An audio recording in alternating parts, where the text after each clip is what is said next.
So speaking of this, patients bring in their list. They want their annual exam to be all of the complaints that they've had over the last year. How can we manage this so that our patients feel respected and listened to, but we're not stuck in that room for an hour and a half?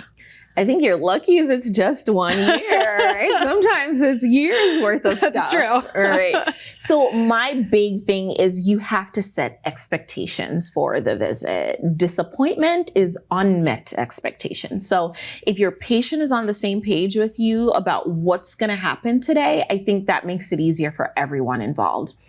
It's important, though, that this is communicated from the minute the patient books the appointment. It's followed through when they call to reschedule or follow up, when they check in at the front desk, when your MA is rooming them. You can't be the first person to say, this is not the visit that we're going to do everything. So that needs to be a consistent message with your entire staff. So patients often think that an annual visit means labs. I'm going to get my blood work drawn today.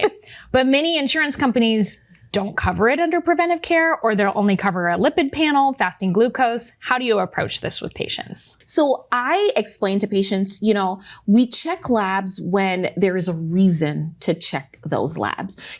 There are ideal times to check a fasting glucose and a lipid panel. We'll talk more about things like that, which are more commonly covered in these sorts of visits. But, the things like, my vitamin D levels, yes, or my hormones, or, we have to clearly communicate to patients that just checking these labs without any clinical indication can give us results that can be harmful, because then we're acting on information that isn't in their best interest. And sometimes the results of these tests don't actually change anything in a clinically meaningful way. And that's important to hammer. And we just don't want to know everything. We want to know things in context.